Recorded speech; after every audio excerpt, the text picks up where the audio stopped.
think of anybody better to answer that question than our good friend Julian Huxley. And he can tell us all about evolution. He wrote down a definition which was pretty well the standard definition when I was a student. Evolution, in the extended sense, can be defined as a directional and essentially irreversible process occurring in time, which in its course gives rise to an increase of variety and an increasingly high level of organization in its products. Our present knowledge indeed forces us to the view that the whole of reality is evolution, a single process of transformation.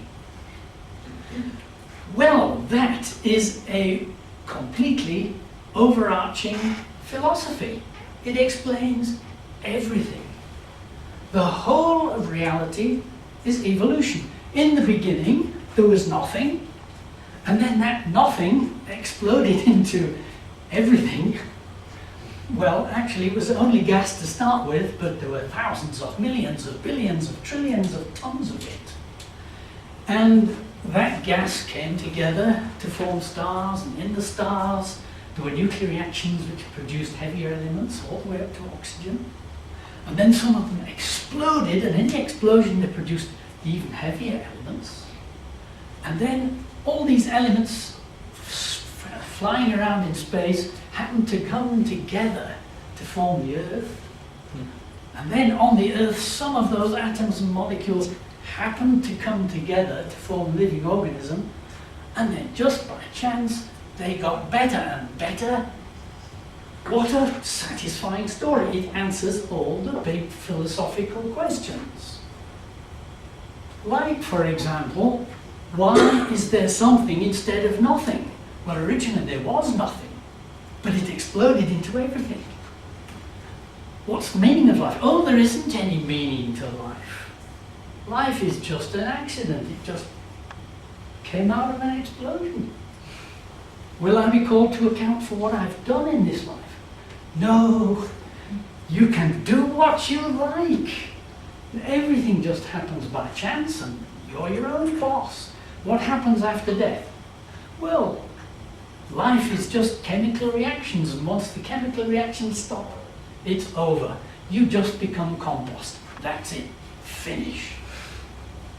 So you can see why Richard Dawkins said Darwin made it possible to be an intellectually fulfilled atheist. You've got answers to the big philosophical questions. They may not be very happy answers, but at least they are answers. But it soon became plain there were slight problems with that overarching story. John Maddox, the chief editor of Nature, the top journal of science, said in all respects, save that of convenience, the Big Bang is thoroughly unsatisfactory. There are so many things wrong with it. One wonders how it ever got started. And Brian G. Wallace in The Farce of Physics pointed out that the Big Bang theories fit all of Langmuir's rules for pathological science. Well, actually, it must surely be the most foolish theory that has ever passed off as science. In the beginning there was nothing, and then it exploded.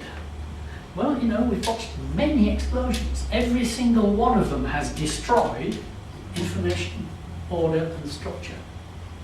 But this one, which nobody saw, produced all the information, order and structure in the entire universe. Every other explosion we've seen, it needed something to go bang. This one, there was nothing to go bang. So altogether, it is really a very unsatisfactory story.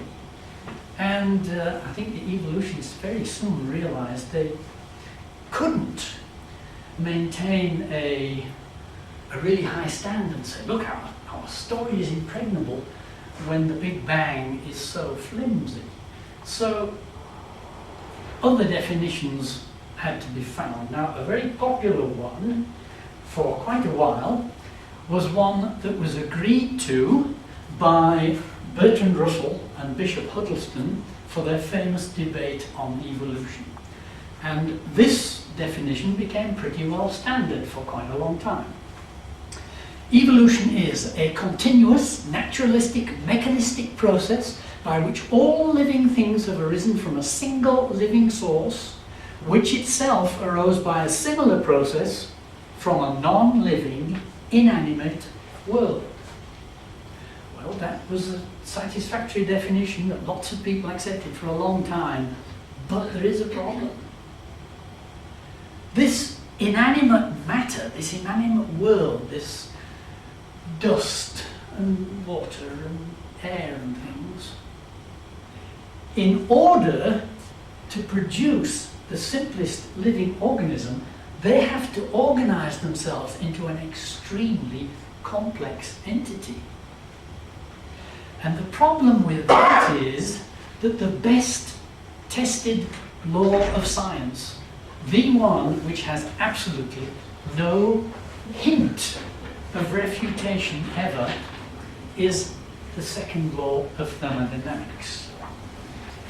The second law of thermodynamics says, in effect, things go from good to bad and bad to worse, and only from bad to worse. This story about evolution says things go from bad to good and from good to a whole lot better. So there's a problem there. It contradicts the best established law in the whole of science, the second law of thermodynamics. Well, for a long time, evolutionists said, no, it doesn't, because you see, the second law of thermodynamics only applies to a closed system. We've got everything locked in, but the world is not a closed system. We've got the sun streaming its energy into us, and the sun's energy makes a difference. That is a pretty pathetic story. But many evolutionists have put forward that story, and it's got them into embarrassing situations. For example, a few years ago, I was at Stellenbosch University giving some lectures there, and there was a member of the biology department, a certain Dr. Brink, who stood up and contradicted me, and he said, the second law of thermodynamics only holds for closed systems. It does not apply on Earth because we've got the sun coming in. And behind him was one of his colleagues from the chemistry department, and he said, Courbus, I'm a chemist. I work with the second law of thermodynamics all day long. He's right, you're wrong, shut up. So because so many evolutionists have got themselves looking so foolish, Dr. John Ross, an evolutionist himself, but a chemist, and he said the second law of thermodynamics applies equally well to open systems. There is somehow the notion that the second law of thermodynamics fails for such systems. It's important to make sure that this error does not perpetuate itself. It's important because all the time that evolutionists were saying it doesn't apply, they were making fools of themselves, much to the embarrassment of those who knew better. But we've now got a problem, because if you admit that evolution contradicts the second law of thermodynamics, then you face what Arthur Eddington said, and everybody agrees with him. If your theory is found to be against the second law of thermodynamics, I can give you no hope. There is nothing for it but to collapse in the deepest humiliation. Well, that sounds like the end of the theory of evolution, doesn't it? Has it collapsed in deepest humiliation? I don't think so. You see, what happened was all they did was change the definition, and nowadays you won't find a biology textbook with a definition of evolution anything like what we've looked at before. You will find this definition. Evolution is a change in the gene pool of a population over time. Explanation. A gene is a heredity unit that can be passed on unaltered for many generations. The gene pool is the set of all genes in a species or population. Now that isn't really such a big deal, is it? And this certainly doesn't give you a philosophy that can answer those big questions, can it? It can't even tell you where the gene pool came from. You start off with the gene pool, you start off with the population, and then all evolution is changing the genes. Well, genes in a gene pool change all the time. At every conception there is a change in the gene pool. Every time there is a mutation which leads to an offspring with no hair or no eyes or deformed arms or some other problem, it's a change in the gene pool. In which case, who can doubt that evolution's true? Well, that's fine, yes, but what about the story that we all know about? What about Darwin and his life starting in some warm little pond and then progressing, getting better and better through natural selection? You know, that's not evolution today.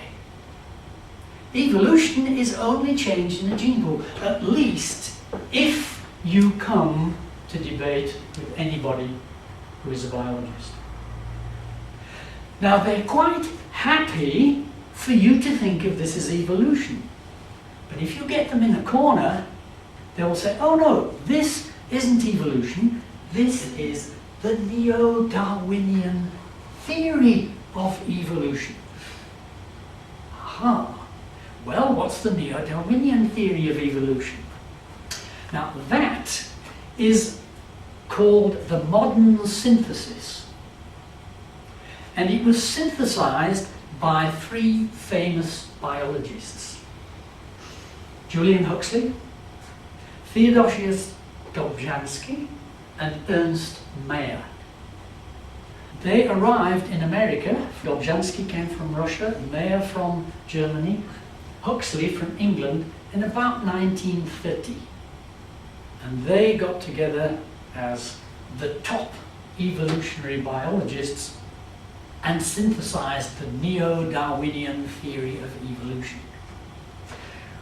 Well, Professor Arthur Lodge had a job to get a definition of the neo-Darwinian theory of evolution. After all, if you haven't got a definition, then how can one say what it is?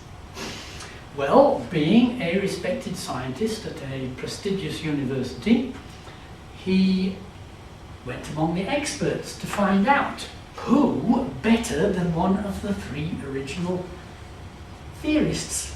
Well, unfortunately, Julian Huxley and Theodosius Dobzhansky died in 1975. The only one left at that time was Ernst Mayr, the top authority on the neo-Darwinian theory of evolution. And what did he have to say about it? Darwinism is not a simple theory that is either true or false, but is rather a highly complex research program that is continuously being modified and improved. You know, that's not a very satisfactory definition, is it? And is that what they're teaching our kids in the school these days? It's a theory which is neither true nor false. Well, it sounds like Schrodinger's cat in limbo. It's neither dead nor alive until you look at it, and then it's one or the other. But which is this? It's something sort of hanging in limbo. It's neither true nor false, and it's constantly being changed. Well, that's not a very satisfactory definition, is it? Well, he then went on to Francisco Ayala, who is one of the most respected evolutionists today, and he said the modern theory of evolution is an amalgam of well-established theories and working hypotheses. Oh. Other people have called this amalgam a smorgasbord. It's a whole collection of theories and hypotheses that you can pick out of here and there as you want. Well, Arthur Lodge asked Ayala, he said, well, look, how many of these hypotheses and theories are there in this theory of evolution? Ayala could not tell him. If you can't even find out how many of these hypotheses and theories are in it, how can you understand what it is? How can you know anything about it? Well, that problem was brought up by Colin Patterson, senior paleontologist at the British Museum, when he delivered a keynote address at a meeting at the American Museum of Natural History. And he asked the question. He said, can you tell me anything you know about evolution? Any one thing that is true? Now, if he had been speaking to a group of our Standard 5, Grade 7 school children, I'm sure every one of them would have put their hand up and told him at least a dozen things they had read in their textbook. But he was speaking here to the people who write the textbooks, and not one of them could tell him one single thing they knew to be true about the theory of evolution. He asked the same question at the evolutionary morphology seminar at the University of Chicago. He described that as a group of very influential evolutionists. And he said for a long time there was no answer. And eventually one person piped up and said, well, I do know one thing. It should not be taught in high school. Well, it's now being taught in junior school, and certainly in high school. Since nobody can really tell us anything that they know to be true about this theory, let's have another look at it. Now, Darwin said he thought that life probably began in some warm little pond when atoms and molecules came together to form the first living organism. Well, that story received quite a boost in 1953 when Stanley Miller and Harold Urey did a very famous experiment. And the media reported this as if they had almost produced life in a test tube. Now, what actually happened is they did an experiment, but they used the wrong starting conditions. They put in conditions as if the Earth had a very nasty atmosphere of methane and ammonia and hydrogen and things, and no oxygen. And no water either. Some water vapor, yes, but no water. And everybody agrees the Earth has always had water, it's always had oxygen, it's never had a methane, ammonia or hydrogen atmosphere. So the starting conditions were all wrong. He also went through the wrong procedure if he wanted to try and prove that this could have happened on Earth, because the sparks, the radiation, the shock to form amino acids breaks amino acids down faster than it forms them. So he put in a trap to take them out as soon as they'd been formed, which is not the kind of thing that would have happened if this had happened on the early Earth.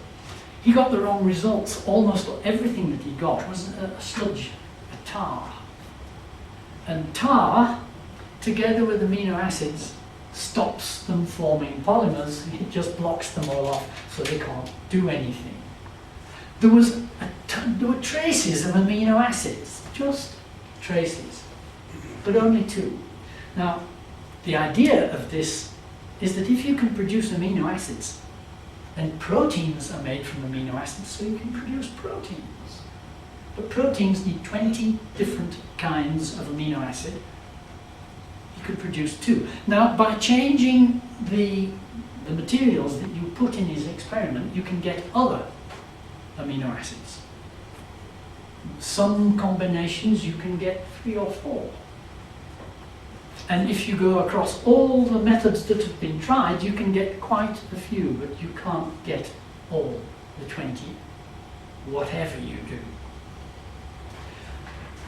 And then there were racemic mixtures. Life can only use left-handed amino acids. These are half left-handed, half right-handed. So even if they hadn't got the tar, even if everything else was all right, they still couldn't make proteins. And he had no water here, because water makes everything go the wrong way. So everybody who was concerned with these experiments on the beginning of life very, very quickly realized this experiment told them life could never have formed on Earth. But the story that we find in the textbooks, in the media, in the films and the videos, it's that life started in an ocean of prebiotic soup. And yet everybody who's concerned knows that as soon as you've got some free water, there's no chance, because the amino acids fall apart in water. So this whole story is known to be nothing more than a fairy story. And the people actually involved in origin of life research looked for completely different solutions. Now, one of the solutions was put forward by Francis Crick, a very famous scientist. He shared the Nobel Prize for his part in unraveling the genetic code. And he proposed a theory called directed panspermia. Well, what's that? Well, you see, in his theory, life didn't start on Earth at all. It started in some far distant planet, which nobody has ever seen, nobody can detect, and nobody can take any measurements on it. That's very convenient, because when it's there, you can make whatever conditions you like. You can have whatever gases you want on it. So on this far distant planet, life there evolves. And it evolves so far that it gets an advanced civilization, and eventually they put their genetic material on a spaceship, not necessarily a rocket looking like this, nobody ever saw them, so we don't know, but on some vehicle, and send off their genetic material to Earth, and that's how life got here. Well, that never really became all that popular among the scientists. But the one that did become very popular is called the RNA world theory. And there we have a world covered with clay, and on the clay, RNA forms itself, and it gradually develops until eventually it can form life. Now, Gestland and Atkins are two of the top experts in the world on the RNA theory. And in their book called The RNA World, they said it is assumed that a magic catalyst existed to convert... Hey, wait a minute. Magic catalyst? Has anyone ever seen a magic catalyst? Has anybody ever seen a magic anything? You know, Einstein said what can be measured is science. Everything else is speculation. Nobody has ever measured a magic catalyst. So this is definitely speculation. Now, if we want to get to science, we have to get to measurements, numbers, the acid test of mathematics. Well, I realize that many people are a little frightened of mathematics, overawed perhaps, but it's really not that bad. In fact, it's quite fun, really. And for those who have forgotten much of their maths, I just want to briefly run over powers of 10. And as an illustration of powers of 10, I want to take as a basic unit 1 millimeter. We all know what 1 millimeter is like. Now, 10 to the power 1 means 1 with 1 0 after it, which is just 10. And we're all familiar with 10 millimeters. 10 to the power 2 is 1 with 2 zeros after it. That's 100. And again, we're all familiar with 100 millimeters. But what about going to bigger powers? The distance to the moon, 10 to the 11 millimeters, 1 with 11 zeros after it. Distance to the sun, 10 to the 14, 1 with 14 zeros after it millimeters. That's a lot of millimeters. Then what about to the stars? Not the nearest stars, but the average sort of star we can see with the naked eye. If it's as far away as the astronomers believe, then about 10 to the power 22. And then if you've got a powerful telescope, you can see faint smudges of light, which are thought to be island universes all on their own, far away, thousands of millions of stars. And if the universe is as the astronomers think it is, those things are so far away that light, travelling at 300,000 kilometers a second, takes thousands of millions of years to cover all that huge distance to get here. And if that's true, they're at a distance of about 10 to the power 30 millimeters away. Now that is an astronomically huge number. You can't imagine that number of millimeters. You can see why Emil Borel, who is an expert on the theory of probability, said odds beyond 1 in 10 to the power 50 have a 0 probability of ever happening, and even that gives it the benefit of the doubt. That does not happen. It would be equivalent to you buying next month 1 ticket for the national lottery each week and winning every time. Now that doesn't happen. It doesn't happen that anybody wins the lottery twice in a row. And if someone did win twice in a row, the police would be there to find out what swindle had been going on. 4 times in a row, no chance. There is no chance of it happening. Now, as soon as you put numbers into the theory of evolution, you see there's a problem.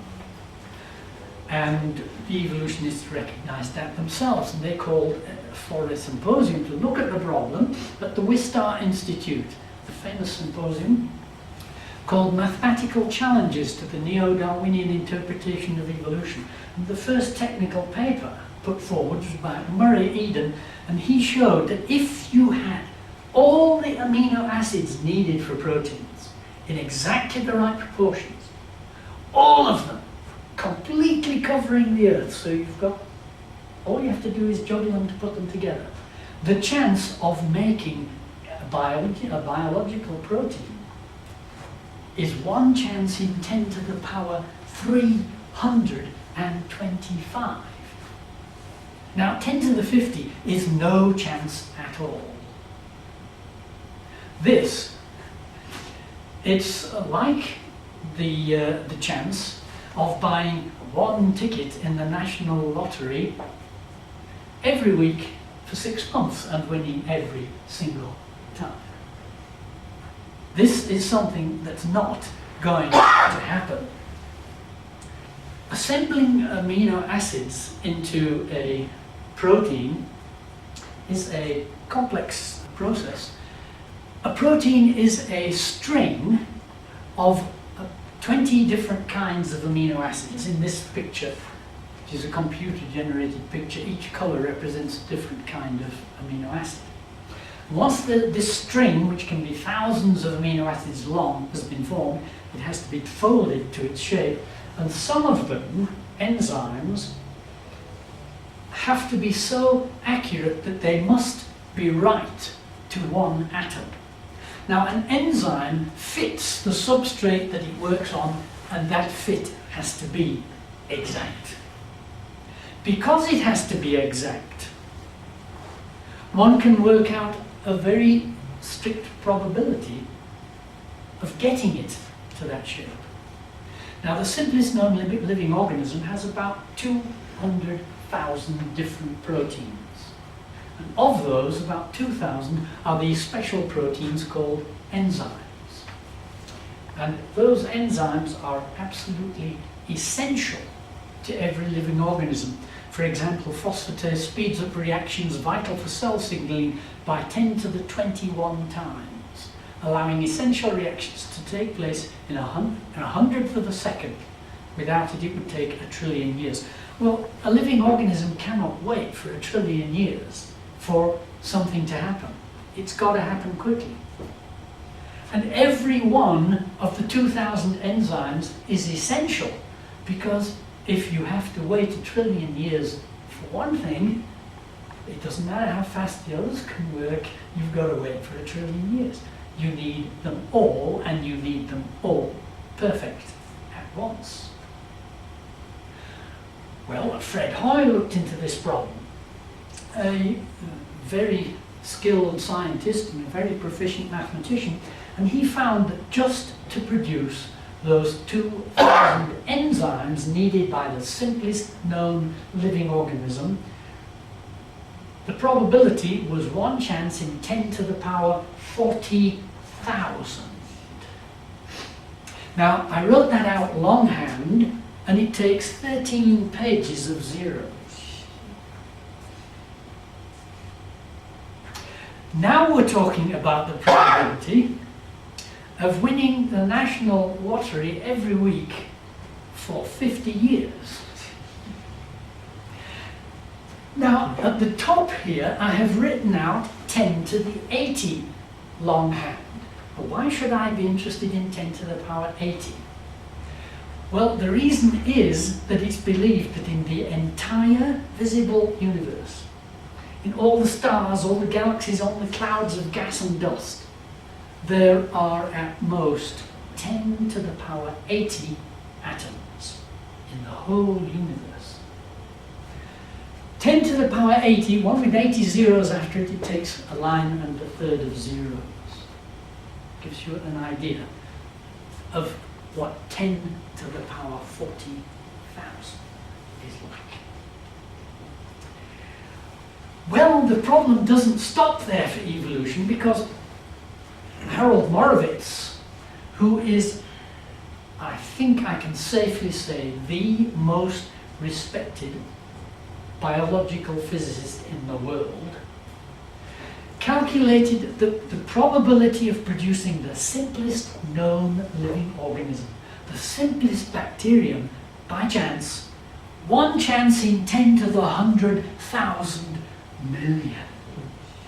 Now, if you want to write this number out longhand, write all those zeros. If you can write pretty quickly, and if you're prepared to work 12 hours every day, it will take you just over 600 years just to write the number out. I have found that when faced with things like this, evolutionists are a bit less than honest.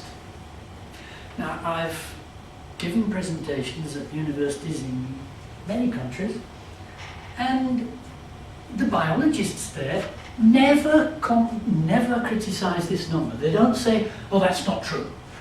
You see, Moravitz is so well respected worldwide that everybody says, if he calculates that, we accept it, that's what it is. But they say, but you see, there are thousands of millions of years. When I started lecturing, they used to say there are 2,000 million years over which evolution has been taking place. Nowadays they say 4,000 million years. They've found that they've managed to double it some way. Well, supposing they go a bit further, how far can they go? Well, the biggest estimate of the age of the universe that you'll find in any of the scientific literature is 20,000 million years. Most say 15,000 million years. Well, let's be generous and make it 300,000 million years. Does that give us enough time? Well, let's look at 300,000 million years. That's 3 times 10 to the 11 years. Now, if we multiply by 365, we get days. Multiply by 324, we get hours, by 60 minutes, by 60 seconds, and this is the number of seconds that make up 300,000 million years. And if we approximate 9.46 to 10, then that number is approximately 10 to the power 19 seconds. Nobody believes the universe is that old, and nobody believes that evolution has been going on for anything like this time. But let's be generous and say, well, you've got all those seconds to play with. How does that compare with 10 to the 100,000 million? But they say, oh, but you see, there are lots of other planets scattered throughout the universe, and evolution can be taking place on lots of different planets. So there are many different places. Okay, how many different places could there be? The maximum number of places that it could be is wherever there is one atom of matter. That means that we can have 10 to the power 80 places that it's going on. Now, as soon as you start looking at the numbers, then you see they don't add up, and they say, oh, but we don't know how quickly evolution works. Well, let's suppose that evolution can work as quickly as a supercomputer, and there can be a major advance in evolution every nanosecond. So there are 1,000 million major evolutionary advances every second.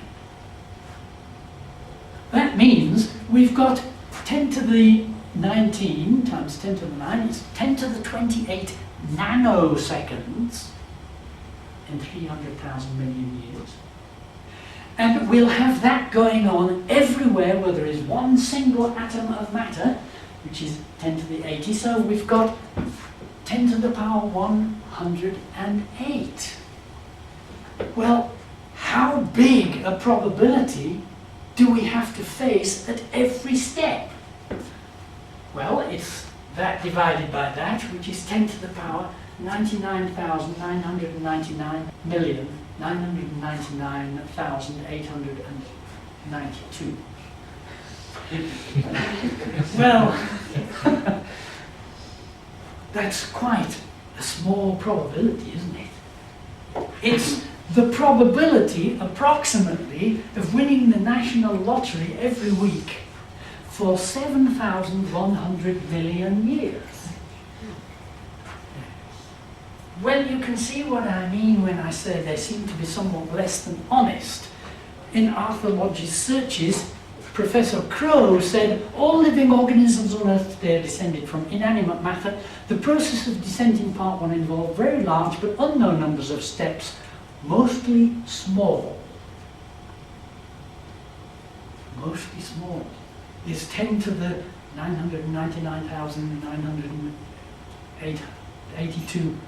A small problem to face. If you listen to Richard Dawkins on From a Frog to a Prince or on Expelled, he'll say, oh yes, each of the steps in evolution, it was about the same probability as tossing a coin and getting heads 3 or 4 times. That happens all the time. True, it does happen all the time. But it doesn't happen all the time that people win the lottery 100,000 million times in a row. It doesn't happen. It doesn't happen at all. They're not telling us the truth. I gave some lectures in Chicago a few years ago, and after one of the lectures, I sat down to dinner with an evolutionist from one of the universities in Illinois.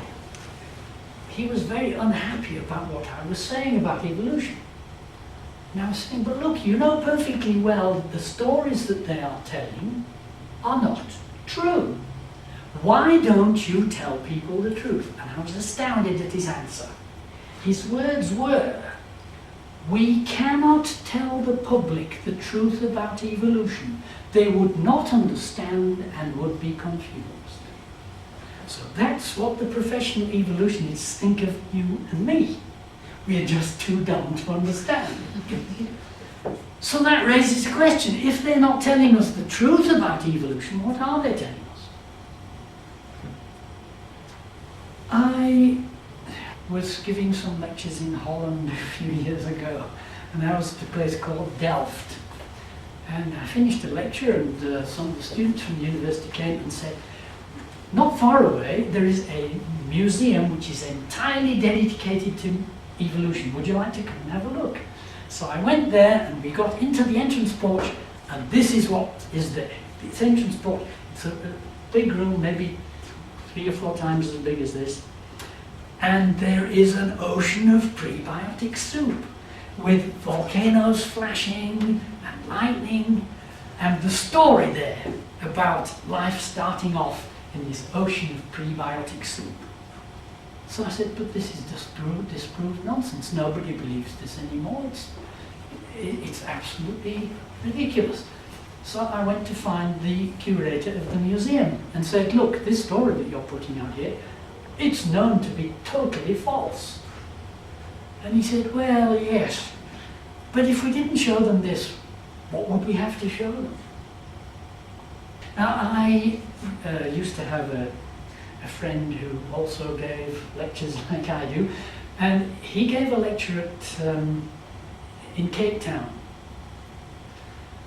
This would be in about 1990.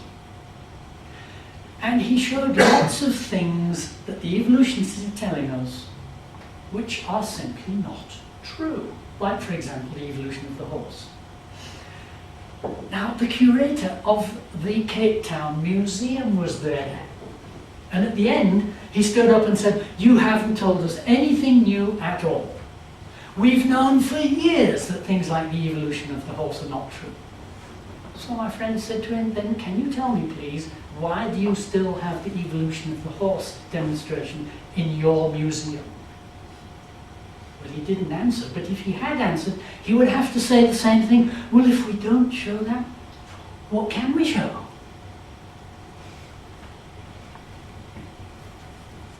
This story was disproved years and years ago, but it's still in the textbooks. I looked at some junior school textbooks. What are they doing with evolution? But they're learning about the evolution of the horse. But it was admitted years ago, it's put together from non-equivalent parts, and it's not a sequence at all. But when you look at the school children's work, they're being tested on it and they get quite good marks. They've obviously learnt it well. They've learnt it well, and it's been known for years to be nonsense. Well, look at another page. This is actually Graad 7 Sociale Wetenschap Leringsgids Module 1. Standard 5 for those who grew up in an earlier time. And look what we've got here. We've got the evolution of man, and it's illustrated by these wonderful skulls. Australopithecus, Africa Arpments. Wait a minute. Australopithecus, Australo, Southern Pithecus ape. Southern ape. It is an ape and nothing else. The skull is that of an ape and nothing else. What's this story about it being an ape man? There are plenty of skulls of Australopithecus. There are plenty of skulls of all sorts of apes.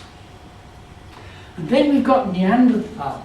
Well, Neanderthal man was a normal man. The early specimens that were found were people who had bone diseases, particularly rickets. And so they had some deformities. But there have been plenty of Neanderthals found without such deformities, and they're perfectly normal human beings. There are plenty of perfectly normal human being skulls. But now look at this. Pithecanthropus 4. Pithecus, ape, Anthropus, man. Ape man number 4. Now one gets the impression that you get a nice skull like that to look at too with the ape men. That's not the case. All you find is a few little scraps of bone which you reconstruct to make it look like that. Now you'll notice it's Pithecanthropus 4. There are 3 that went before this one. One of them I don't know, but one of them It was constructed from what was said to be a perfect ape man's skull cap.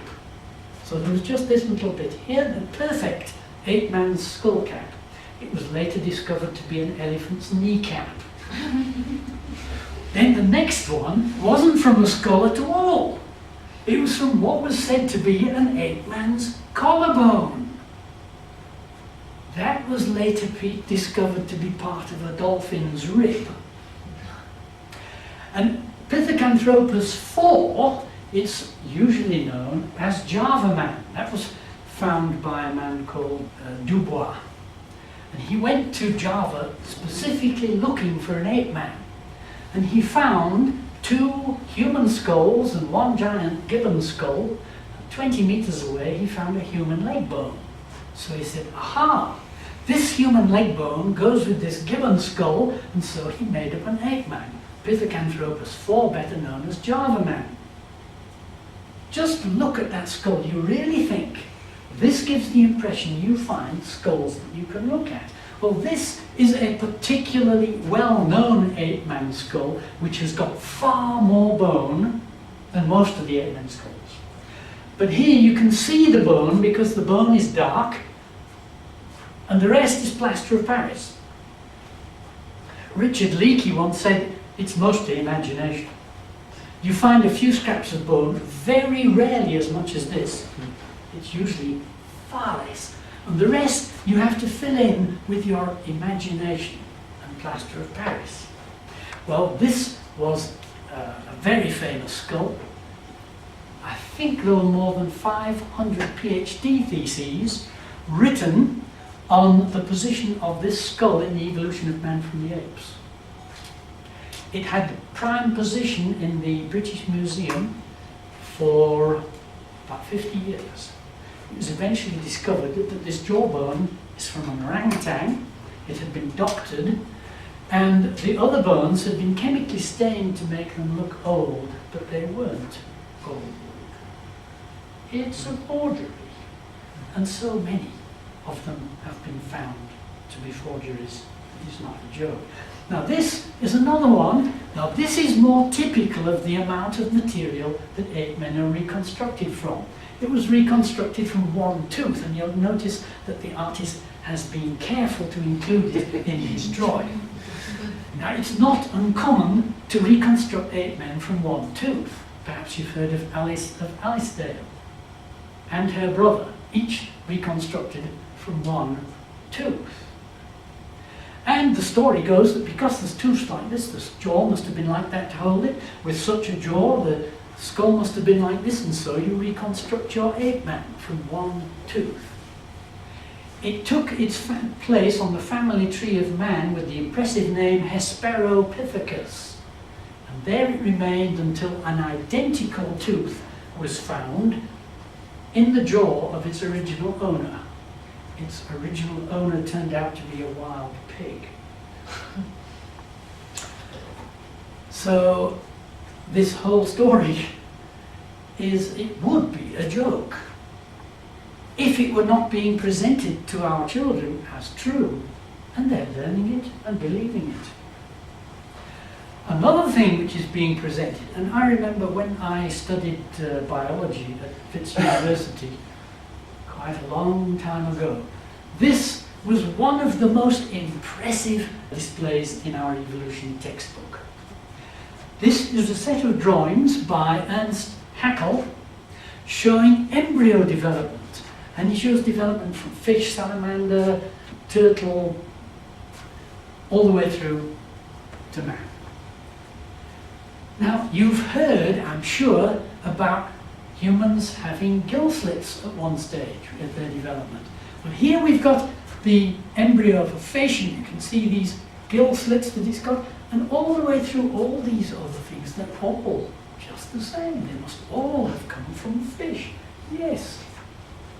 And you can see as things go on, they just gradually differentiate, and now by this time, oh, now you can see that it really is true. A boy is a pig is the dog. My, this really is impressive proof for evolution, isn't it? But there's a question. Nowadays, we've got photography. Why do we still have Haeckel's drawings? Why not show photographs? Now, the trouble is, when you look at photographs of these things at those stages, it's not so impressive, is it? And in fact, if you put them side by side, here we've got Haeckel's drawings, here we've got photographs. They're not identical, are they? And an interesting point here, look at this fish embryo. Can you see any trace of gill slits? How does his drawing come to be like this? And when we come to a human embryo, well, we can see three what are called pharyngeal pouches, where there are structures which grow into the jaw and the ear, but gill slits. Is this really any sort of demonstration of evolution? This is shown in the textbooks, even till today. And if you confront the educational authorities and say, look, this is just deception, they say, no, not at all. Evolution is true. This is just illustrating evolution. How can it be false? And the same thing, this comes again from our grade 7 social science. You notice again they have drawings. And just look at this. Hey, that gorilla, he's just like a man, isn't he? He's a bit stronger. But my, he even looks like Uncle Fred. And the chimpanzee, oh yes, he's like that chap down the road who's not very bright. But my goodness, yes, you really can see. Sure, you can see evolution there, can't you? Why don't they show photographs? Now, when you look at a real gorilla, it doesn't look quite so impressively similar, does it? You know, gorillas can be trained to stand on their back legs.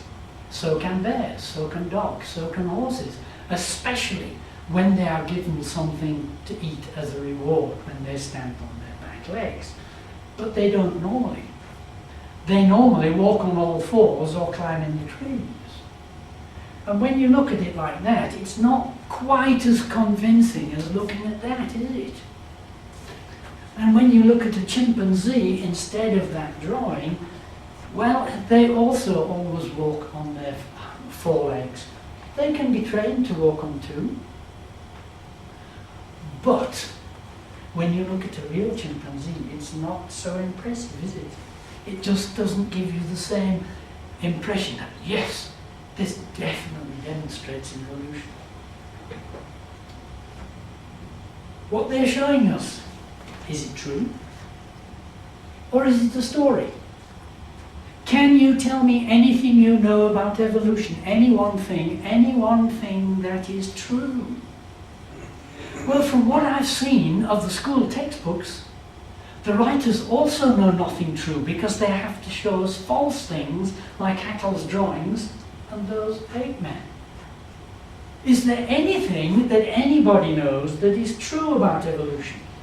Well, I think Soren Lovetrop got pretty close to it. I think he said something true about evolution. He said, I believe that one day the Darwinian myth will be ranked the greatest deceit in the history of science. Now, he's not alone in thinking that. Giuseppe Sermonti, he's professor of genetics at one of the Italian universities, and in an interview with John Stone, he said, if I am interested in combating Darwinism, it's not because it's a false theory. There are many false theories throughout the world. It is because it is dishonest. What shocked me also is that the supporters of Darwinism do not believe it themselves. Now, at that time, Ernst Mayr was doing a tour of Europe. It turned out to be his last tour of Europe because he died afterwards. And he was giving presentations showing evolution's effect. So Jean Stone said, but Ernst Mayr believes it. It's interesting to see what Sermonti responded. He said, but he is a bishop, a high priest of the theory. He has to give the appearance that he believes it. I don't think that once he returns to his room alone with himself, he really believes that little accidental mutations and natural selection could suffice to produce a dinosaur from an amoeba. It is not possible that he believes that. Nobody who knows anything at all about biochemistry could possibly believe that. But he says that. Why? He is a bishop, a high priest of the theory. This has nothing to do with science. This has everything to do with religion. He's a bishop. He's a high priest of this religion, of secular humanism, which demands evolution as its basis. And all the evolutionists realize this. It's amazing that there are Christians who don't. It's amazing there are Christians who say, oh, well, God might have used evolution. The atheists know better. Richard Bozarth, writing in The American Atheist, his article, The Meaning of Evolution. Evolution destroys utterly and finally the very reason Jesus' earthly life was supposedly made necessary. Destroy Adam and Eve and the original sin, and in the rubble you will find the sorry remains of the Son of God. If Jesus was not the Redeemer who died for our sins, and this is what evolution means, then Christianity is nothing. And wherever you look in the literature, the attack is always against Christianity, never against Islam or Hinduism or Buddhism or anything else. It's always against Christianity. There is only one person they hate, Jesus. You won't find them knocking Muhammad or Krishna or Vishnu or Confucius. It's only Jesus that they hate. The lies have no threat to a lie. It's only the truth that has a threat for the lie. Well, we get back to our question that we started with: what is evolution? And I think it probably depends on who you ask. If you were to ask our present Minister of Higher Education, or in fact any of his communist cronies in the government, they will all give you the same answer. They'll say, oh, evolution is a scientific fact which everybody should know because it's true.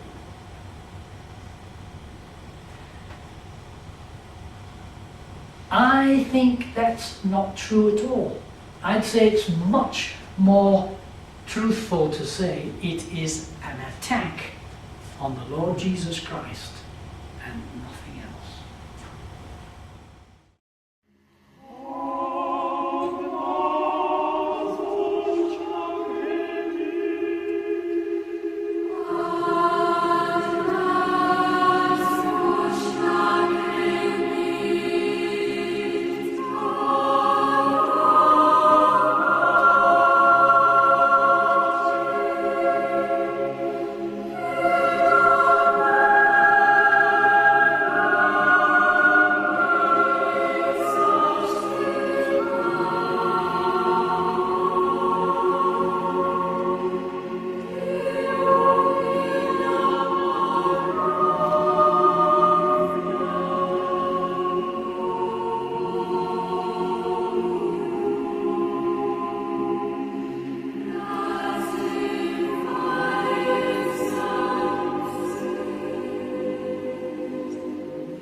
Explain a little bit about the Scopes trial, what happened there, and what was discovered afterwards, and just the history about it, because there's a lot of different information.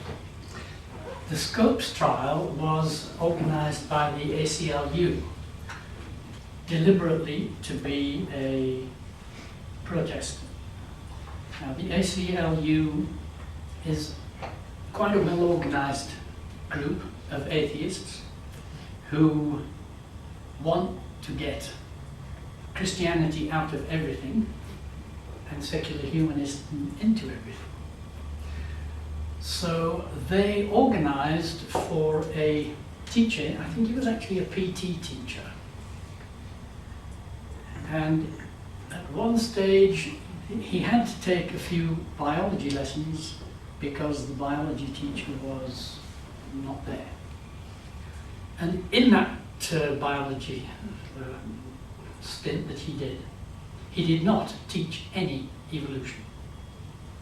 But being a secular humanist, he was very happy to help the ACLU, so they organized that they would have this trial to break into the school system with evolution.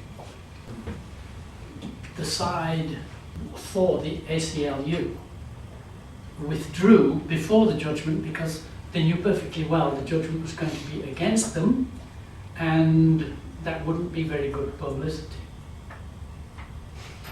So altogether it's a very poor story for the evolutionists.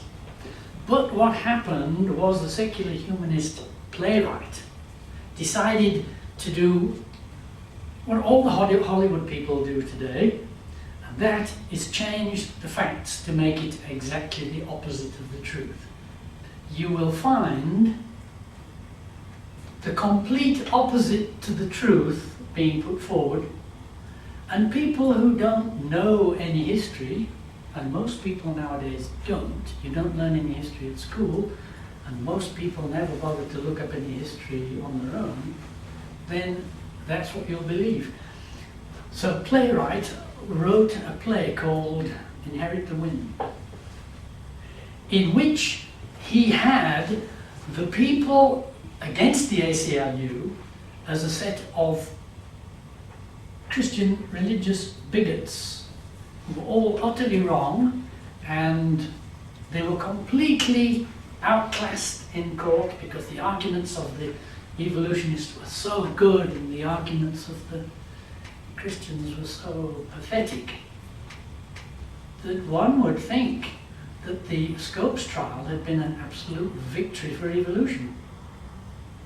And that is what people nowadays believe, because they never learn any history, they just go and see what Hollywood's telling them and believe that.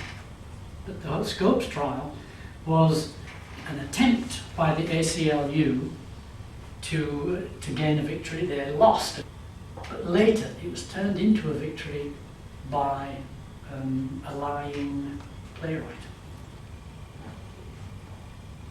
The secular humanist is a master of lying. And why not? After all, if your worldview is evolution, evolution happens by the strong killing the weak. It's nature red in tooth and claw. You get to the top any way you can because it's the winner who wins. There's no such thing as morals. You know, they are purely arbitrary. You make up your standards, you decide what's good, what's bad, and getting me to the top is the best. So why not lie? If I can get further to where I want to be by lying, why not? Telling the truth is just a matter of convention. If I choose to, well, all right, but if I choose not to, why not? There is no command from God, thou shalt not bear false witness. For an evolutionist, for anybody in fact who's not a Christian, telling lies makes sense. The Muslims deliberately tell lies on the understanding that anything that furthers Allah's cause is good, and if lies further his cause, then lies are good. It's only the Judeo-Christian worldview which has got the commandment, thou shalt not bear false witness. And if you haven't got that commandment, and if you haven't got it from God, who you know is going to judge you, why should you think twice about telling a lie? Yes. I just wanted to ask if you're familiar with the articles that have been published, like in the past, that said that Charles Darwin, when he was on his deathbed, he actually recanted his theory to a lady. I think she was called Lady Hope. But then there's some people who refute that he actually recanted, and then there's some people who say that he actually recanted. So it's not quite clear. I was wondering whether you're familiar with those articles and what's your viewpoint on that. Yes, that story, I think, has been thoroughly debunked. Now, what surprises me is why anybody should want Charles Darwin to have recanted on his deathbed. You know, would that do any harm to the theory of evolution? No, I don't think so. It's quite clear from his later works that he had very serious doubts about evolution. He realized that the proof that he had been looking for was not materializing, and in fact, instead of proofs coming up to support it, there's more and more evidence refuting it. But he didn't want to let go of it. Now, he hated God because I think 2 of his children had died. Now, it's not really surprising because he married his first cousin, and if you marry a close relation, then you're going to be genetically in trouble because you're likely to have the same kind of genetic faults. So you're going to have probably problems with your children, and 2 of them clearly were, pretty well disadvantaged by this close mating, and they died. And he was really angry at God, and his attitude was, well, if God was a God of love, he wouldn't have deprived me of my kids. I hate him. The fact that the Bible says you must not marry a close relation, and the fact that he had disobeyed that, he disregarded that, it's all God's fault, none of it's his fault.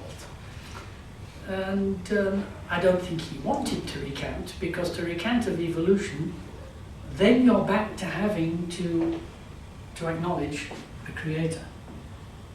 So I don't think he ever wanted to acknowledge a creator. And as far as I know, he did not. But I do know that as time went on, he had greater and greater doubts because there wasn't anything to support the theory and there was so much against it. The textbooks that you showed, was it Bloemfontein textbook? Yes, but they're used throughout the country. The one that I showed is, as far as I can make out, a very popular textbook in Afrikaans schools. And this particular school that I got the one that I illustrated, is supposed to be a Christian school anyway. But it is very difficult for a Christian school to operate as a Christian school. There was one here in Bloemfontein, and the headmistress announced that she would have to close the school down because the government makes such demands that it would be impossible to cover a Christian curriculum and cover what they demand. They demand that all children learn all the indoctrination that they want given, and that especially includes evolution. As I looked at the skulls that you showed, I was just wondering, what is the effect of evolution on theologies like, or ideologies like racism, any such thing? Is there? Oh yes, huge. Evolution really fuels racism.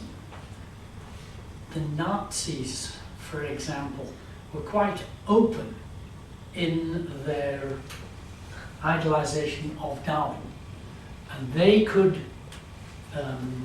satisfy themselves and openly claim that they were helping the progress of man by helping evolution in getting rid of the unfit. And so, as far as they were concerned, it was quite clear that the Jews were an inferior race and they should be exterminated. The blacks were inferior, they should be exterminated. You know, Hitler was absolutely thunderstruck, and he was absolutely angry when Jesse Owen won a gold medal at the Olympics.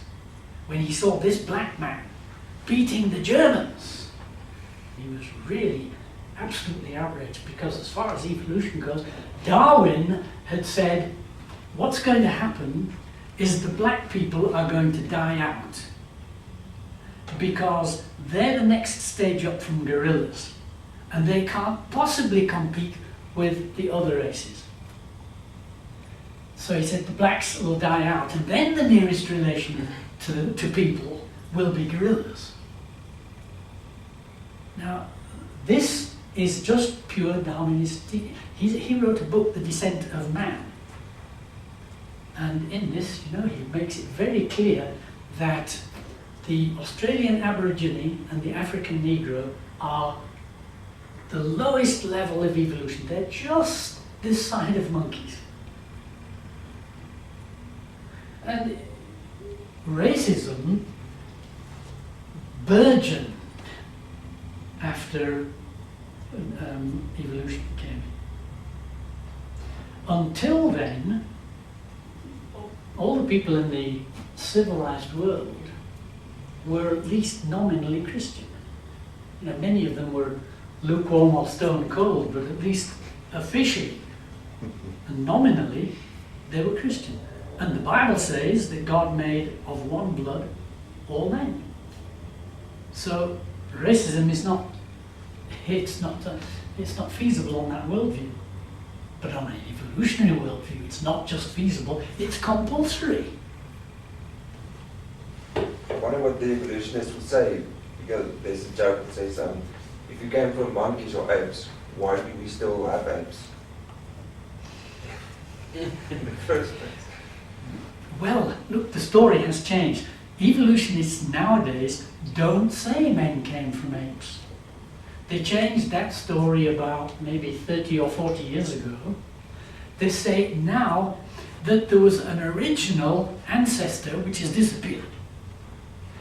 And monkeys came from one branch of his progeny, and men came from another branch.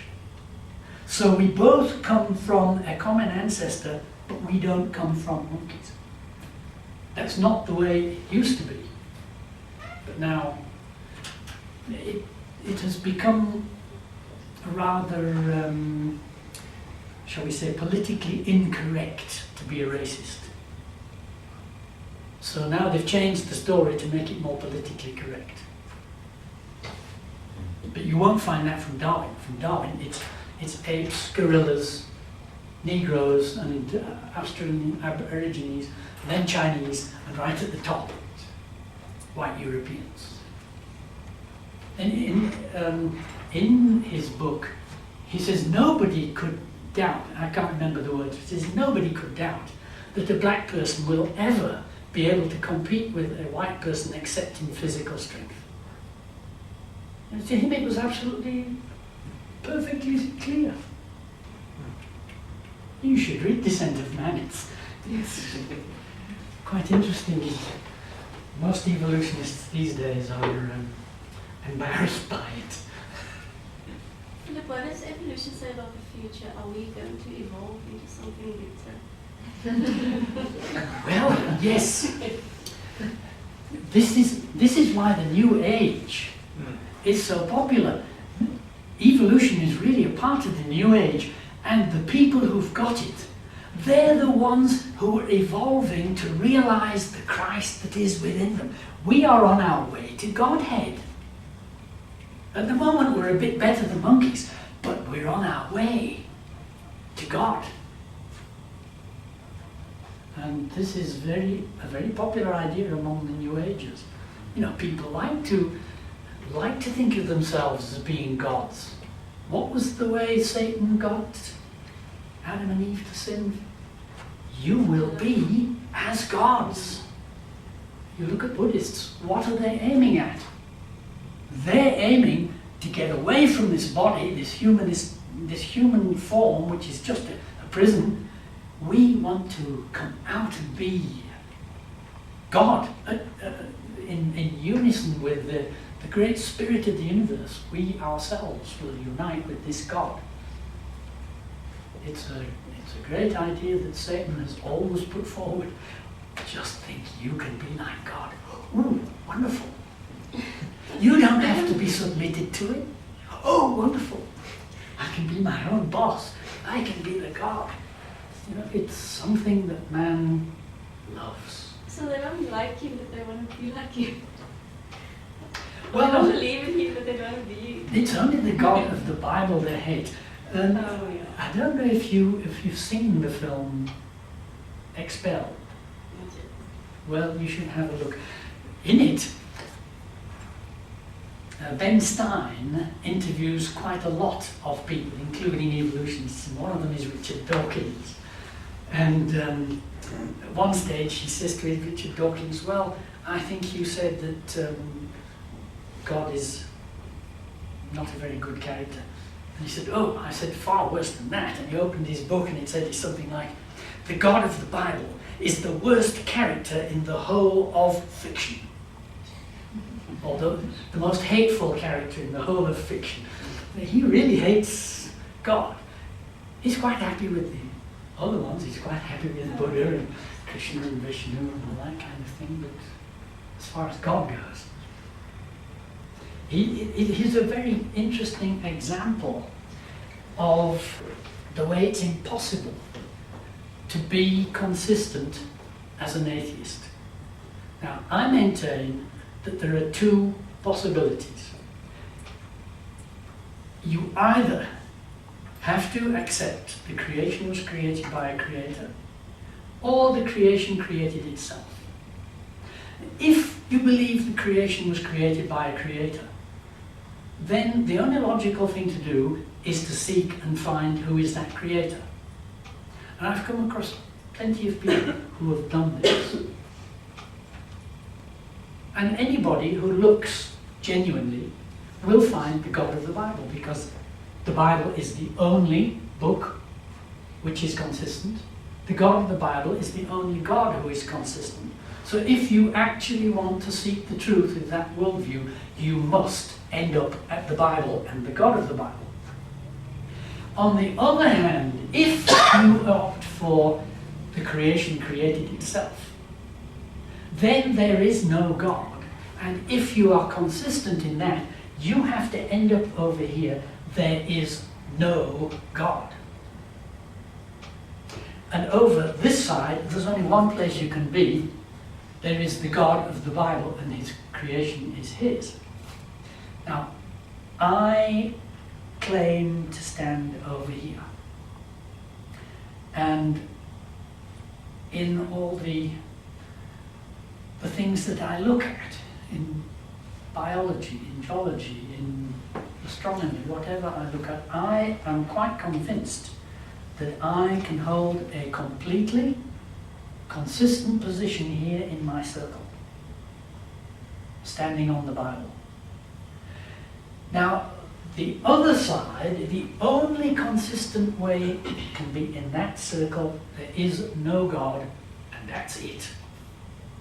So you have to believe evolution, you have to believe something like the Big Bang, and about the most consistent person that I've found over here is Richard Dawkins. And here he stands and he shouts, there is no God, there is no God, there is no God. But then you listen long enough and he says, there is no God, and I hate him.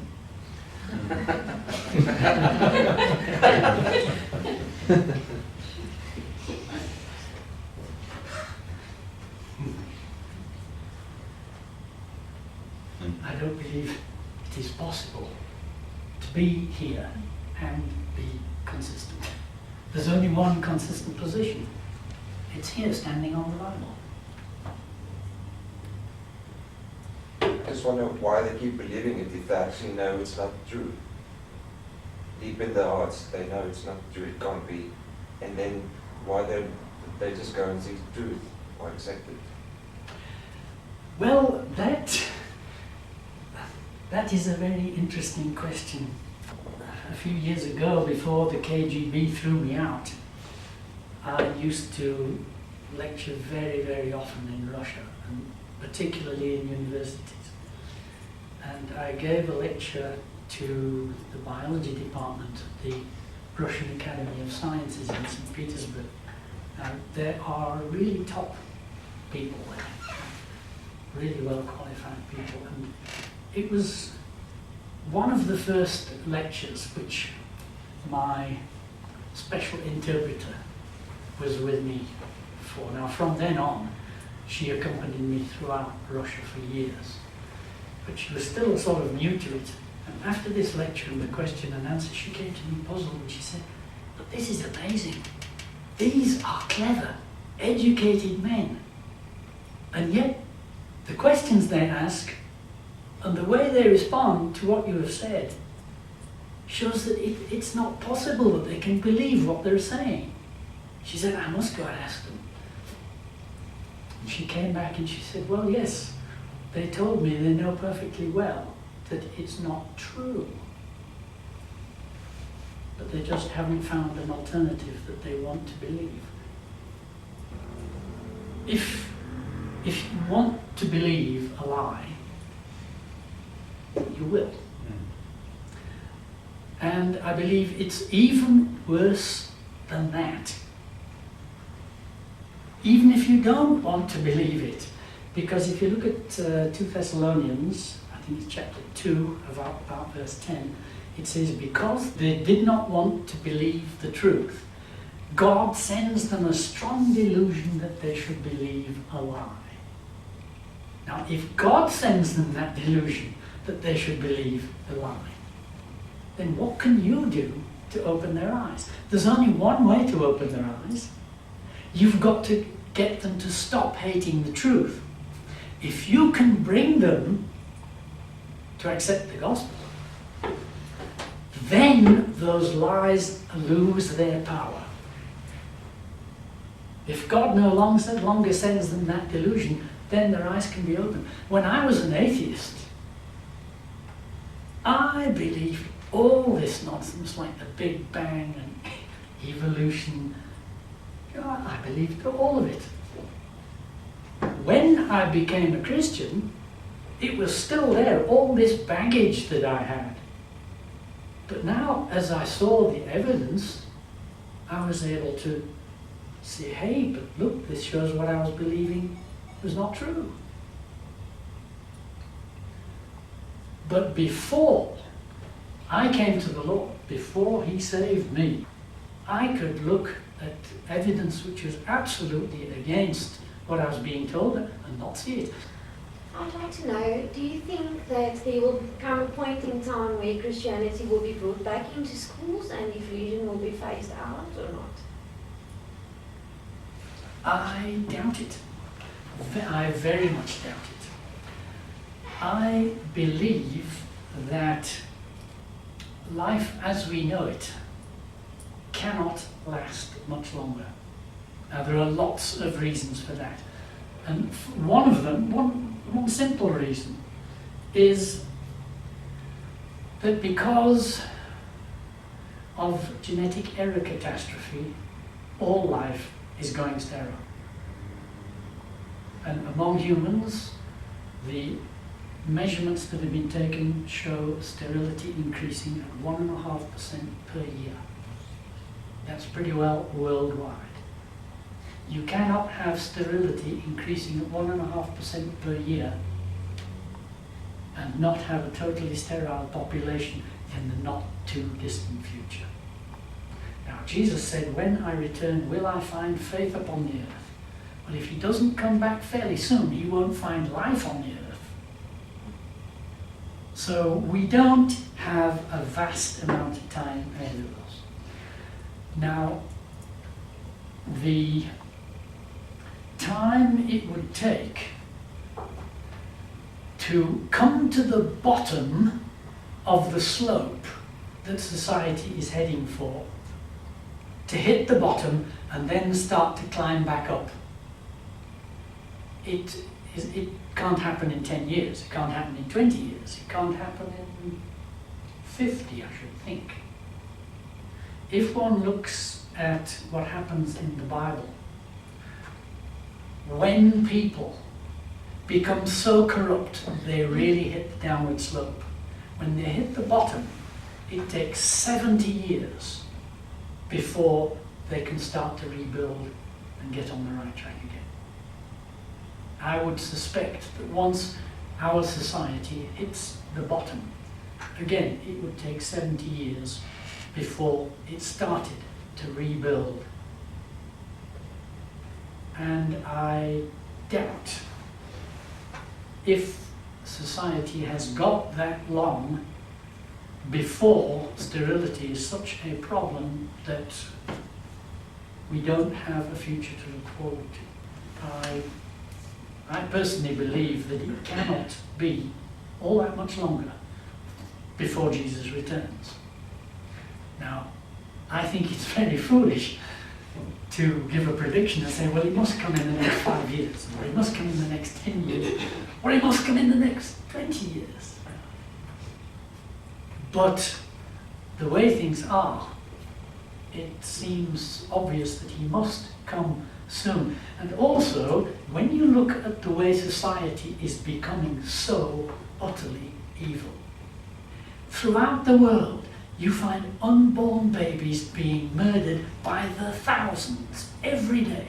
In South Africa, in the last, how long is it since they legalized abortion here? There have been more than 1 million babies killed. You look at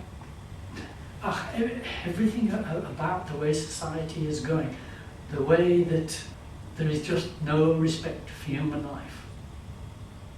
Murderers are not punished. Hardly any criminals are punished. They are being reformed, not punished. The way society on the whole is becoming so corrupt. When you look back in the past, what happened when society became so corrupt that they were just doing evil all the time? God came with a judgment. Now, the Bible says God is going to come with another judgment, this time by fire. But if God came with his judgment on the people in the days of Noah, when they became so evil and corrupt, how can we not think that he will come when this generation has become so evil and corrupt? Now, if you look back in the Bible, there seems to be one sign that consistently crops up when there's going to be a major judgment. And that is when homosexuality spreads through the society. Now, I personally don't say that homosexuality is in any way a worse sin than any other. But it seems to be an indicator. And when we reach the stage where homosexuality is spreading through society and taking over, you see God coming in judgment. And this is happening in our society at such a rate that it's astounding. There are teachers being prepared to go around all the schools as couples, men with men, women with women, as showing themselves as role models for the children, as homosexuals. If you look at what is being taught in their sex education, it is all perversion and very strongly homosexual orientated. And this to me is a thing that opens my eyes, because if you go through the Bible, when you see homosexuality spreading through a society, it's time for a great disaster. And it's clear that the judgment is coming in the not too distant future. We are rushing towards it, and I suspect that judgment is going to come before we hit the bottom and start climbing up to a decent society again. I'm just curious, when these people, or the components of the theory of evolution, they are trying to stamp out the concept of God or the concept of Jesus, what is their take on the existence of Satan? When you were an atheist, did you have any belief in the negative force of Satan, or what was your view on Satan? No, my view was that all such spiritual stories were myths and fairy stories. Now, the people who are actually the prime movers of the descent of our society away from Christianity are not atheists at all. The atheists are what the communists call useful idiots. The people who are really running the show and directing things are not atheists at all. They call themselves Luciferians. Now, Christians tend to call them Satanists. They would never call themselves Satanists because, you see, to them, Lucifer is the good God and Jesus is the bad guy. So if anybody's Satan, it's Jesus. And Lucifer is the good guy.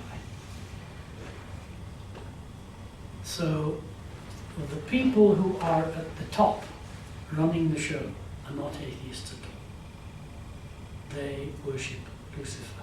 Now, I have known a number of them, and it's very sad to contrast their dedication with Christians. I used to know one very well. I knew him before he got saved, and I knew him when he got saved, and I knew him for quite a while after he got saved. And he said, when he served Lucifer, he spent 3 hours a day on his knees before Lucifer. And he said, all his people in the worship of Lucifer did the same thing. Now, how many Christians do you know who spend half an hour a day on their knees before Jesus? I just don't get how somebody, especially if they've been exposed to the biblical teachings, could see Lucifer as the good God and God, or Jesus is the bad God. Oh, Are they then themselves deceived by Lucifer somehow? Because if you look at people like Anton LaVey, who started the Church of Satan, he believes that he was going to rule in hell with Satan. So then you'll see that among Satanists themselves there is some deception. well, yes, he was a Satanist. He was originally just a normal witchcraft person. Now, when you get into witchcraft, you are told there are a whole stack of gods and goddesses.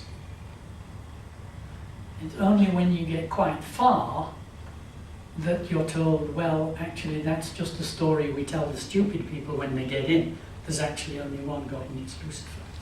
But their story is, the God of the Bible is a miserable, prescriptive fellow who wants you to do just what he says, and he'll punish you if you don't. Lucifer came along and freed man from all those dreadful laws. Lucifer gives you freedom. You don't have to obey those commandments. Why should you? Why should you do what he says? Why should you fear that if you don't do it, you're going to burn in hell? And if you do what he says, you're going to get promoted and be happy. This is nonsense. I will set you free from his laws. I can't remember, it might have been Anton LaVey who said, do what you want to do, this is the sum total of the law. And Alistair Crowley, that's right, Alistair Crowley.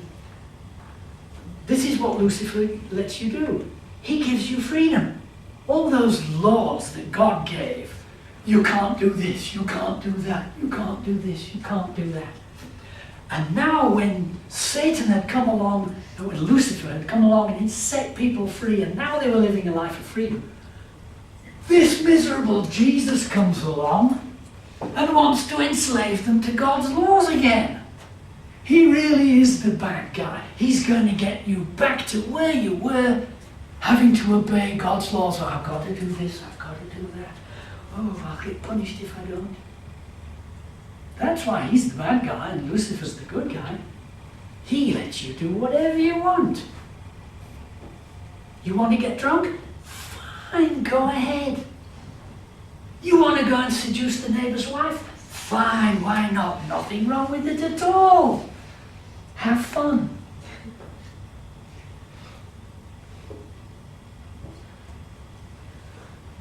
He's the good guy to people who want to live in sin. So, for the previous question, did you say before we really hit that slump or level, we might have the opportunity to rebuild sort of, and before that God will come or Jesus will come for the second time? Yes, I believe that the pattern that's shown in the Bible, God would not be consistent if he did not come in judgment soon. And he tells us there will be a judgment, but this time it will be a judgment by fire. Now, it's going to be pretty terrible. But, no, hallelujah. He knows best. Maybe I'm just asking, sorry, that because I'm scared, because I think most of us are scared for that happening, even though I'm saved. But then I think what I actually want is, let's take another chance and rebuild. But at some stage, Jesus will come again. So at some stage, there won't be any rebuild, and it will happen. Well, I think every Christian should be doing everything he can to rebuild everything around him and the people around him. But Jesus said that many will seek, but few will find. And that includes in the churches. He said on that day, many will say, but Lord, we heard you speaking to us, we ate and drank with you. They've obviously been taking the Lord's Supper. They've obviously been listening to the sermons and confident that God's speaking to them, and they've been looking at their Bible, reading it, confident God's speaking to them. And they're absolutely amazed when he says, depart from me, you workers of iniquity, I never knew you. There is a church today, the vast majority of the church has no respect for judgment. They have no fear of God's judgment, and sin is something to be taken lightly. Sin's to be taken lightly. God's a loving God, he's going to forgive me. And on that day, the vast majority of the church is going to say, but Lord, we thought we were there. And he says there will be few who make it. There will be many who say, but Lord, Lord, we ate and drank with you. And he says, I never knew you. So it's no good thinking that there's going to be the whole world brought to the truth. To get there, you've got to enter the narrow gate. And he said, there are few who enter the straight gate. So we should be trying to rebuild as much as we can around us. Drawing as many as we can around us. But I don't think we should fool ourselves that we are going to become the majority. I was just wondering on the witchcraft, as you mentioned. Years ago, the world was shocked with Columbine, the shootings there. And then recently, locally in South Africa, we had the guy from Kreersdorp. Yeah. That cut with the panga, and we had the lady now from Belkom and so forth. is there a linking as well? It seems like these kinds of things among schools is dramatically increasing. Does evolution play a part in that, or is Very much so. Very much so. And what plays a great part is the pathetic state that the church has got itself into.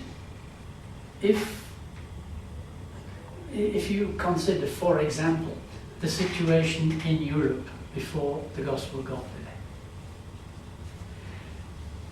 the place was completely ruled by the Druids, because the Druids had the power.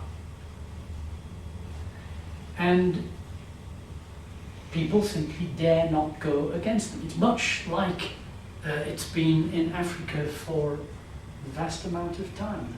The witch doctors are so powerful, you don't cross them. And you don't do things which will make your neighbour go to the witch doctor to cast a spell on you. Because this is just very bad. It's dangerous to get on the wrong side of spiritual powers. So Europe was pretty well in the bondage of the Druids because they had so much power. When the Christians came, they came in the power of Jesus, and the Druids' power was broken. They couldn't exercise their power that they had been using. So people, seeing who was the stronger power, turned to Christ. And it was a real demonstration of power that led people to the power. When Paul wrote to the Corinthians, he said, I didn't come with skillful words and oratory, I came with power. But the church today hasn't got any power, because the church today hasn't got much in the way of faith. In those days, the people had the Bible, which they believed absolutely the Word of God.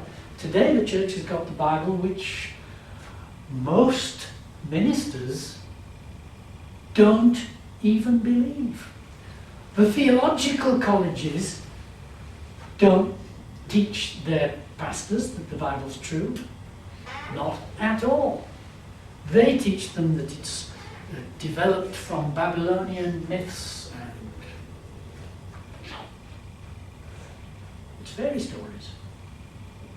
Well, without the Bible and a complete trust in it, a Christian has no power at all. And we see a totally powerless church. And what does everybody do? Well, they are now hungry for spiritual power. There's none in the church. There's plenty in witchcraft. So people are flooding to witchcraft.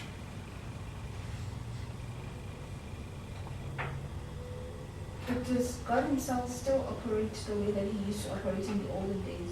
When people could hear directly from God and they seemed to have a very close relationship to God, and people walked with God back then, can we still get that in these days? Because it seems to me that like when you want to communicate with God, you hear from God through prophets or through pastors or through your ministers. Yeah. And it just seems to be lost, the type of relationship people had back then. I don't see it today. True, you have to look very carefully today. There are still people like that, but there is a difference. You see, they were prepared to seek. The Bible says, you will seek me and you will find me if you seek for me with all your heart. Now, you go and find people like that and you'll find the power of God. I personally have spent time with one man under whose ministry, as far as I remember, 7 people have been raised from the dead. At one service, 10 blind people received their sight. And there was one blind person who wanted to go to the service. but he couldn't get any transport. So he was very sad, but he just waited by the side of the road, and at the same time that the others received their sight, he received his.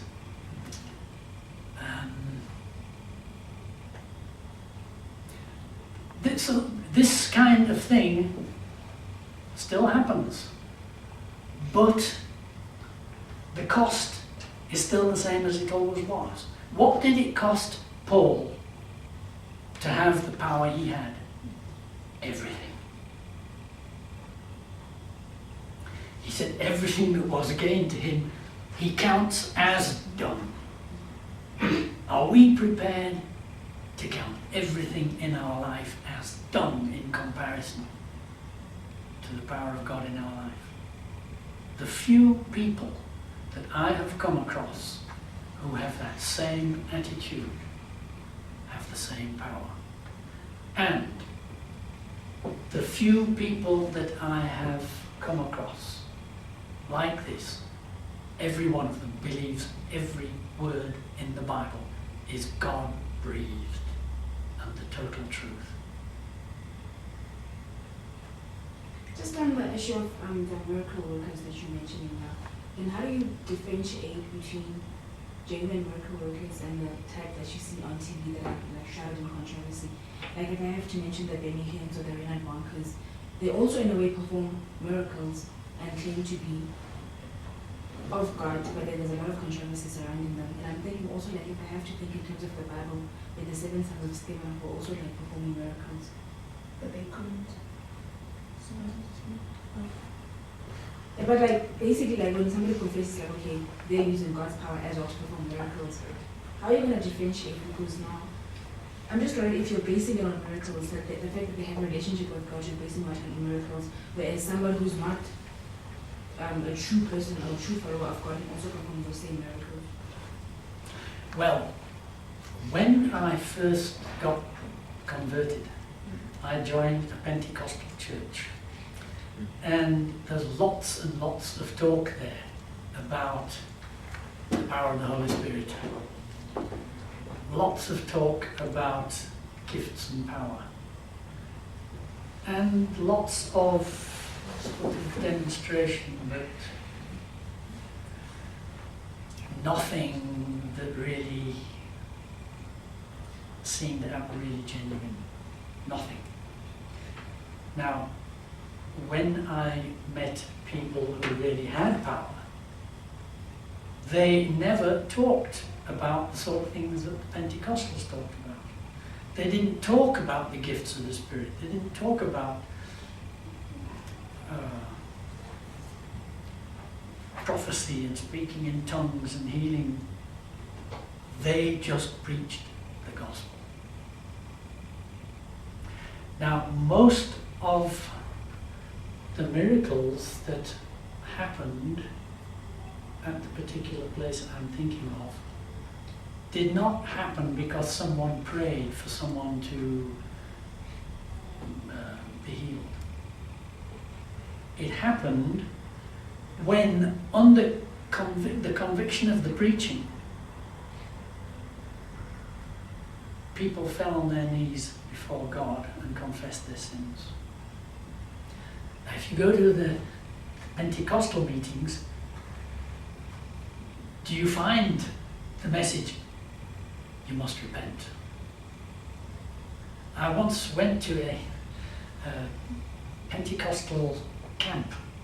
It was all the assemblies of our denomination. And it was typical happy clappy stuff, very nice, very pleasant, very nice singing. And one of the pastors, he had an opportunity to give a devotion, and he gave a completely different message. He said, friends, the Lord has shown me a vision of the highway of holiness. And I can see that highway and holiness, and I can see we are not on it. There are things between us and that highway, things like houses and cars and money and we're close, but we're not there. And I was struck by this, and I thought, he's right. We are pretending we are where we are not. And all these things he's talking about, that's what's interesting us. And that is what's keeping us away from being where we should be. And I thought, we need to get on our knees and seek God's mercy. But instead, the head of the denomination immediately jumped on the stage and said, "Thank you, brother, for that sermon. Isn't it wonderful to be sons of the kingdom? Let's sing, we are heirs of the kingdom." And I thought, my goodness, how could this just wash over him? And it was all back to being happy clappy again. And the Lord had shown us the truth. We are not there. We don't want to hear it.